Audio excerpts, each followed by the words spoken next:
hasn't it been great? Like, it's not done yet, so don't get like in I'm going home mode yet.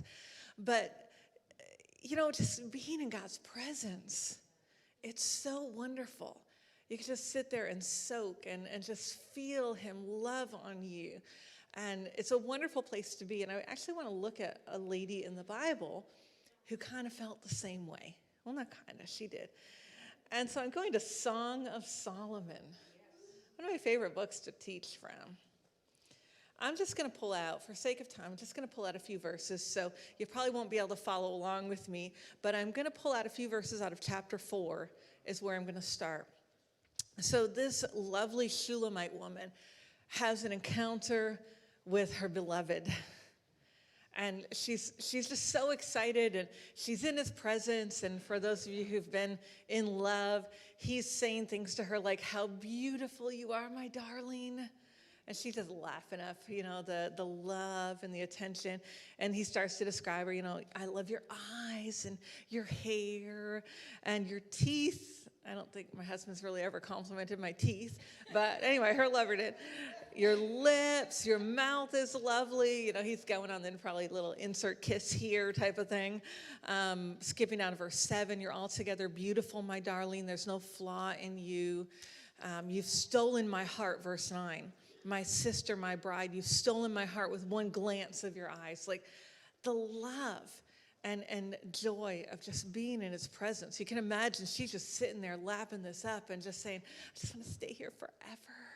It's so amazing. I love him." Verse 10, he says, "How delightful is your love, my sister, my bride. How much more pleasing is your love than wine." I mean, we all want those encounters with God, right? Well, maybe with our husband too would be really awesome. But with God, like to have those moments, and maybe you felt that way this weekend, God's just loving on you, telling you you're amazing, you're beautiful. And just having that, it just builds you up. And it's like, I want to be in this intimate place with God and stay here. But then he makes kind of a weird comment that kind of seems to along the same flow in verse 12. He says, "You're a garden locked up." Well, the garden part, yeah, that's nice, flowery and pretty. But what does he mean locked up? "My sister, my bride, a spring enclosed, a sealed fountain." See, he's starting to speak something into her that's like, okay, there's some work to be done, something we want to kind of open up and work on. And so, in all of that, he continues on. In chapter 5, verse 1, "I've come into my garden, my sister, my bride, gathered my myrrh with my spice, eaten my honeycomb, my honey, drunk my wine and milk." So she's related to him. There's been that intimacy with God, but we know there's got to be more. It doesn't just stop at that, but that's the beautiful experience. That's the fun thing. That's the goosebumps up and down your arms. That's the, I want to be here, excited place in God's presence, whether it's here at a conference or whether it's at home. And we get all excited. And in our excitement, sometimes we spew out like stuff that's like, "Do whatever you want, God, I'm yours." And it's like, do you realize what you're saying? We don't know what we're saying. And in that moment of just total abandon to God's presence, we're like, "Yes, God, yes, anything you want." And he takes us up on that. And she did the same thing. I mean, she's like any of us. She's like, in verse 16 of chapter 4, she's like, "Awake, north wind, come south wind, blow on my garden." Okay, it's locked up, just blow on it. "Let his fragrance be spread everywhere. Let my beloved come to his garden, taste its choice fruits." And so in all of that process, she's just yielding to him, which is a wonderful thing, but not really realizing where that's going to take her. So today I want to talk about the reality of pursuit. We love the getting in God's presence and the exciting experience that we've had, but there's some things that begin to happen, especially in those moments when we say, "God, anything you want." This is what's going to happen. I'm just giving you a heads up here, okay? You've probably already experienced some of it. So I'm going to go into, really start with chapter 5 of Song of Solomon, verse 2. She says, "I slept, but my heart was awake.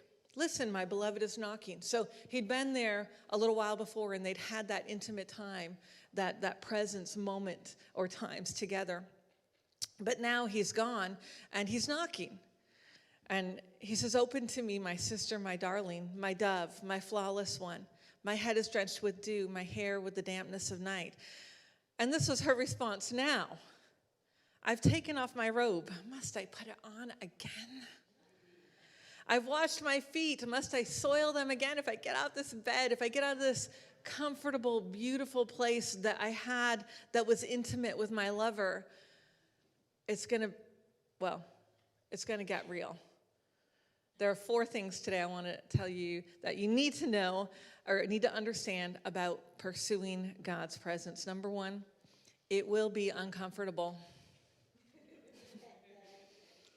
This is not that gooey, ooey. No, it's going to be uncomfortable. Recently, actually a few months ago, my husband said to me, "I think we need to sell our house." And I am a person, I have moved a lot in my lifetime, so I've never really connected that emotional connection to physical, like homes or places. And so in all of that, I thought, oh, it's going to be easy. Well, as he started to talk about it more, I started to become resistant. And so my excuse is, we forgot to do the turn off your phone message. Who's doing announcements today? No. In all of that, the process, as I started to process it, it started to get uncomfortable. And I started to become resistant. Like he'd be like, "Okay, what room are you going to clean out this week?" "I don't have time to clean out a room. I've taken off my shoes. I've washed my feet. I don't want to put them on again or get them dirty." I'm mixing this. Anyway.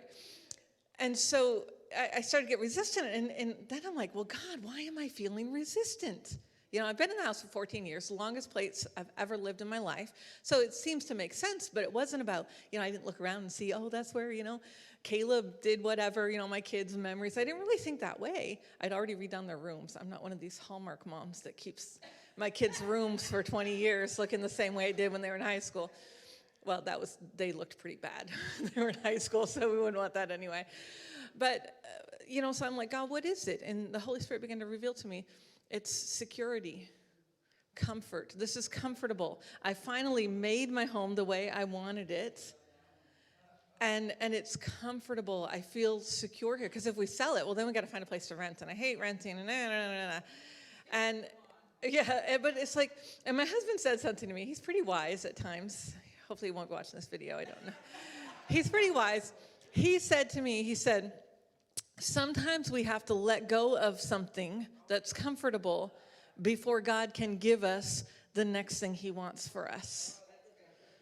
But no, we want to do this type of thing.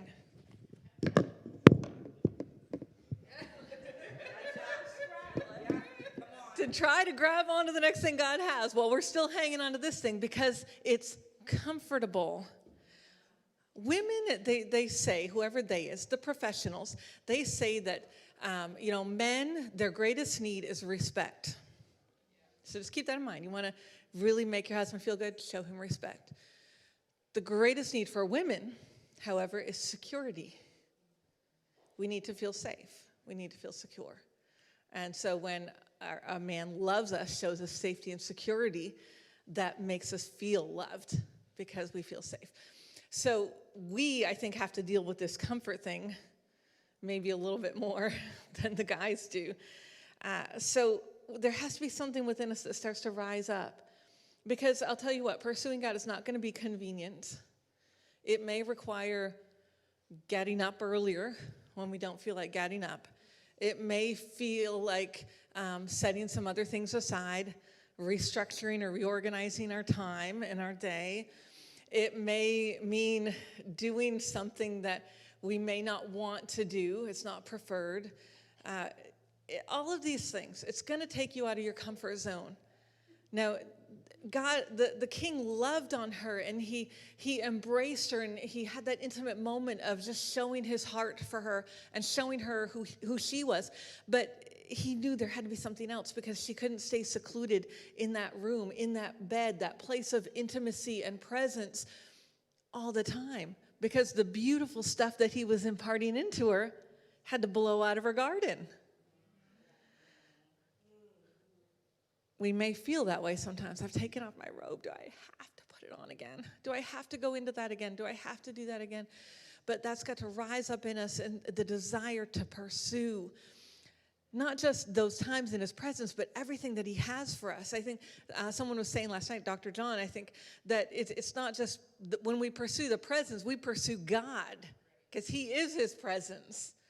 And that includes everything that he has for us. We need to run hard after it. And it's going to mean getting up off the bed when we may not want to. It's not going to be comfortable. And then what happens, it says in verse 4 of chapter 5, my beloved thrust his hand through the latch opening. My heart began to pound for him. So she's thinking, oh, he's going to come in. He's going to come back, and we're going to have that intimate moment again. We're going to have that exciting time. And he didn't, though. See, there's a time in our walk with the Lord where we're infants. We're young in the Lord. We ring the bell and God comes running, right? You've all heard this. A baby cries, mama goes and takes care of it. Why? Because mama knows that baby needs mama, because it's not independent. It's totally dependent on mom for feeding and care and everything. But there comes a time when God's not going to keep running. He's going to take the bell, and he's going to ring the bell, and we need to come running, right? That's growing up. That's maturity. And so this is what's starting to happen here. He's at the door. She's thinking he's going to come in. And then all of a sudden she's like, okay, so I arose to open for my beloved, my hands dripped with myrrh, my fingers with flowing myrrh. I'm not getting into all the symbolism today for the sake of where I'm going with this message. But she opened the door, but my beloved had left. Verse 6, he was gone. My heart sank at his departure. I looked for him, but I did not find him. I called him, but he didn't answer.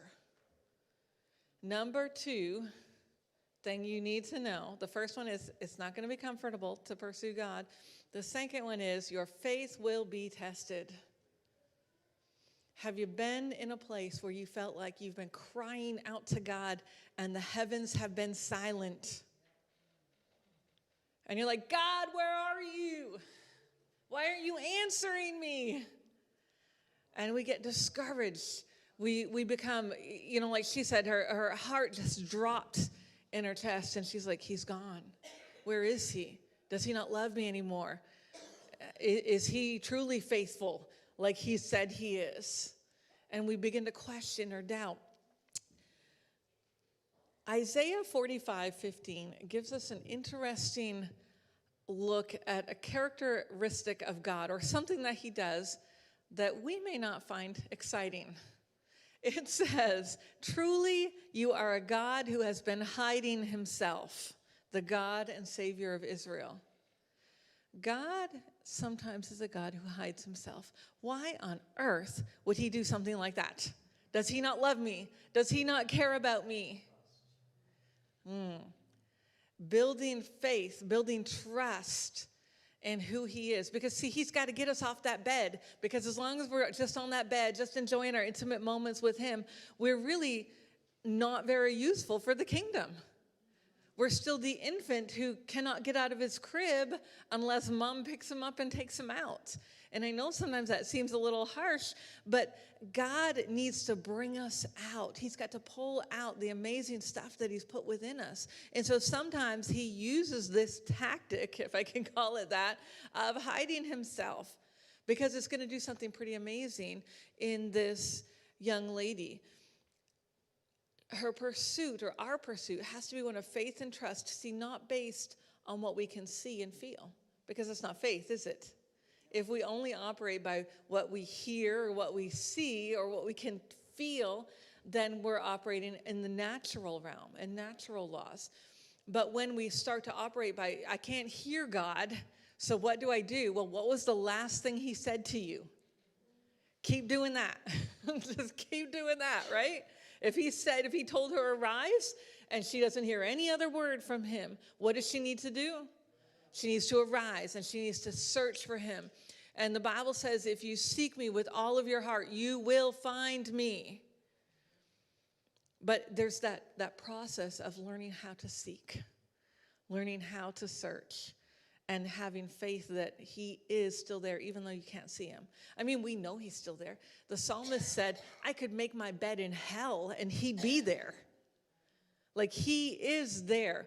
And when we understand God and who he is, and we understand that even though I can't see him, he's hiding himself, he's still there.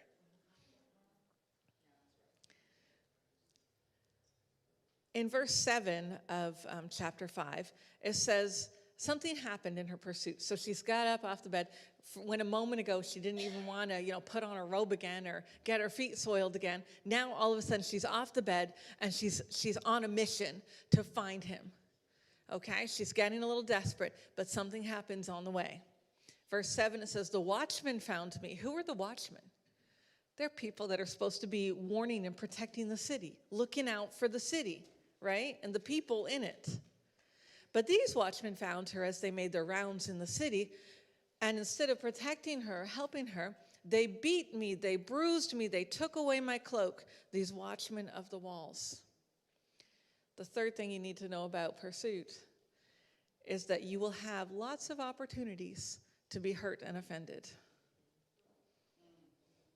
God, I don't like this. You sure you still want to pursue him? Yes. The answer is yes. You will have those opportunities, and I know many of you have experienced that, and especially like we were talking, Prophet Linda was preaching last night about women, and when we step out in ministry, and there will be resistance, there will be opposition. And maybe not just because you're a woman, because I don't want to put all, that as an issue to all of our problems, but at the same time, there could be other things. There will be family members who will not understand your pursuit. They will not understand why you're doing what you're doing. Why are you sacrificing everything to go after this God of yours? Why are you? And then there will be others who will be threatened by your pursuit or jealous by your pursuit because they maybe aren't pursuing like that. These watchmen, these were leaders. These were ones that were supposed to be, the spiritual authority. And here's a woman who thinks she knows the king. Well, we'll teach her a lesson or two. And there will be people who will try to knock you down a peg or two because you are showing promise of authority in the kingdom. And there will be these things happening. And so what do we do when this happens? Well, we forgive. We let God fight our battles. But at the same time, we shake it off and we move forward. Here's an interesting thing that I had to learn, and it's just a little side note, but it's along these lines, is know who your target audience is. I do podcasting and different things, and even in writing books. When I sit down to write a book, I have to know who am I trying to reach here? Because, you're going to always have critics. You're going to always have people who don't like your stuff. But you know what? If they're not really the one that you're trying to reach, shake it off. Don't carry that. Because there are people that you are trying to reach. And that one person, that bad experience, can keep you from opening up to others who are your audience or your people that you're trying to reach, the people that God's putting in your influence. And it's hard, though, when they're close to you, when they're family, their friends. Those are the ones that hurt the most. When they're maybe church leaders. That's difficult because, again, you've got people who are supposed to protect you and help you, and instead they hurt you. But this young woman did not let that stop her. Forgiveness, tenacity, those things need to be developed. That attitude that, I'm not giving up. No matter how hard it gets, no matter what I have to walk through to get there, I am pursuing God. And that's what he's trying to develop, because you know what? There will always be things in life that will distract you from your pursuit. There's always going to be another problem, another fire to put out, whether it's at home, at work, in your business. There's always going to be things that can distract you from that pursuit. But there has to be this tenacity developed within you that says, nope, this is where I'm going. This is the road I'm taking. I'm not going to get distracted over here. Yes, I need to take responsibility for things, to delegate, to get stuff done. But it's not taking me off the path of pursuit. It's interesting. Yesterday, as I was listening to the messages, and Rev Bev was talking about something, and I just thought of, have you ever had that feeling? I actually had that feeling the other day coming down. Ginger can attest to this. I just got a new phone, and it was getting pretty low in battery, and I don't know how this battery goes on the new phone. You know, sometimes you get down to there, and it's like, boom, gone in half an hour. And this is the thing. I had the GPS on, and I didn't really know exactly how to get where I was going. And I looked at my phone about 2 hours or an hour and a half out. I think we were in Bangor, and I'm like, oh, my phone battery's almost dead. And that panic just started to come in, like, what am I going to do? Because I've had that happen. I've used my phone for GPS, and it dies, and I'm like halfway across the country with my mom in a van, and I don't know what to do because I don't know where to go. And so I pull off to the road, and I plug it in, and then I got to wait. And you know that sense that we panic when our phone battery dies. What on earth do we do before the days of cell phone? Well, we bought a good map. We stopped and asked for directions. But no, I panic instead now when the phone dies. But yet when we encounter things like this, or when we don't spend time in God's presence and we run out, there's no panic there. Like push in the car. I love that example this morning. You know, we need to get our priorities and understand this, that nothing is more important than that pursuit. And yes, these things are going to happen. It's going to be uncomfortable. I'm going to be hurt and have opportunity for offense. We don't want to pick up the offense, though, right? There's a difference between having opportunity to be offended and being offended. Because I always get to choose whether I want to pick up that offense or not. And I can say, you know what? That hurt. But I choose not to pick up that offense. Instead, I choose to forgive and let it go in God's hands, and he will vindicate me. Okay. Verse 8. Woohoo! Verse 8. Let it go. I can't sing that one because that's the only line I know of the whole song. Daughters of Jerusalem. So here she is. She finds herself running through the streets, so discouraged, can't find him anywhere. Now she gets like beat up by the people who are supposed to be protecting her. I see her just kind of sitting down on the curb and just sitting down and say, oh, sorry, I didn't memorize this passage of scripture, so I need to take this with me. Sitting down on the curb, whatever they had for a curb back then. And there was a few young women milling about. And she's just like, daughters of Jerusalem, I charge you, if you find my beloved, what will you tell him? Tell him I am faint with love. So she's like so weary, so tired of the pursuit and the heavens being silent that she's not giving up. She just needs a little bit of help here. So she's reaching out and she's like, please, if you see my beloved, tell him that I'm just so lovesick, that my heart is aching for him, that I love him. And then some interesting thing starts to happen because these women who are standing around ask her a question. And they say, how is your beloved any better than the others, most beautiful of women? Okay, here's a woman who's just been, probably half dressed in her pajamas. She threw on her cloak, which was now ripped off of her, probably bare feet, been beaten and bruised. And they look at her and say, most beautiful of women. What's happening? They're seeing something there because of the pursuit, because of the love that has been developed in her. They're seeing the beauty of Christ, of the King, just starting to come out of her. And they ask her this question, how is he any better than any other God? How is he any better than anything else that I've learned or heard in this world? Now here's her opportunity. Well, she starts to describe him.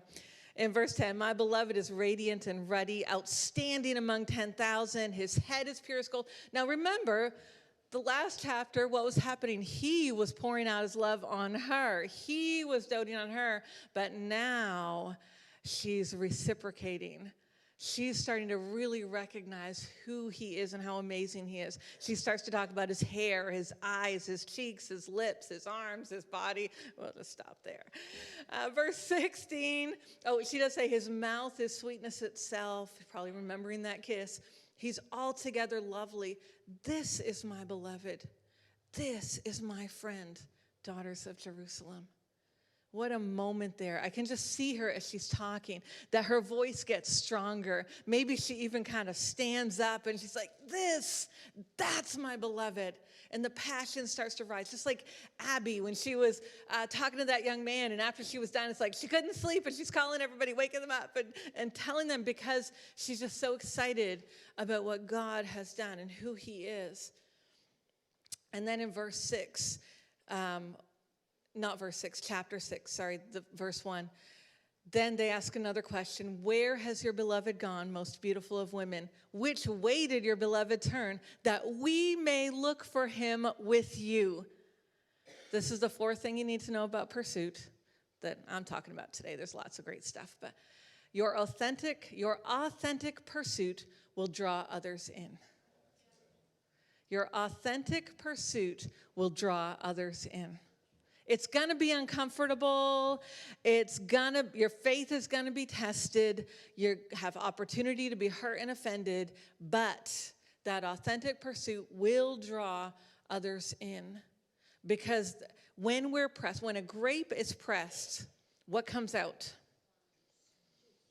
Grape juice, not carrot juice, not apple juice, grape juice. When we are pressed, what's inside, because of our times in God's presence, that's going to come out. If something else is coming out, it's just a good indicator. Okay, I need to get in God's presence a little bit more. The car's on empty. But that started to come out of her. This trial of pursuit caused a great shift to occur. What was all about her in chapter 4 now became all about him in chapter 5. Times in God's presence. It's about us. Actually, I'm going to talk about that a little tomorrow, so I won't go any further down that road. But really, it's about him too and his kingdom, right? Seek first his kingdom, his righteousness. And then that other stuff starts to happen. See, the north winds did come and blow on her garden, and it wasn't comfortable. But the fragrance that emerged was one that others could smell, could partake of, could grab a hold of, and it brought them to the king. And after that, the moment came. It's like the light bulb moment when they asked that question, that we can pursue him with you. It's like, I know where he is. He's in his garden. That's where he said he was going to be. See, a lot of times he gets up and he says, follow me. And we're like, no, I just love it here. It's so comfortable here. This place that you've created, that we've created together, God, is so amazing. I don't want to, the we four no more. I don't want to burst this bubble. But he wants to burst the bubble, and he wants us to expand and that fragrance to pour out that's going to touch so many people. God has great plans for you. Don't hesitate to obey. Don't hesitate to pursue everything that he has for you. Because as uncomfortable as it is, as hard as it is at times, it's the most amazing journey that you'll ever go on in your life.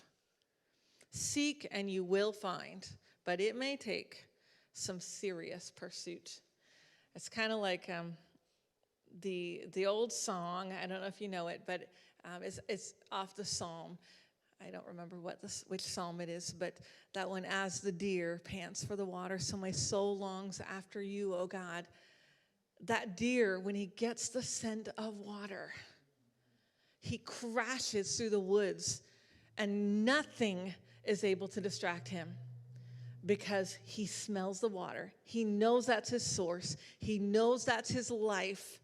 And that thirst is driving him on. Let's always have that hunger and thirst for God and his presence, so that we don't get distracted, so that we don't turn off the path, but that we continue in our earnest pursuit.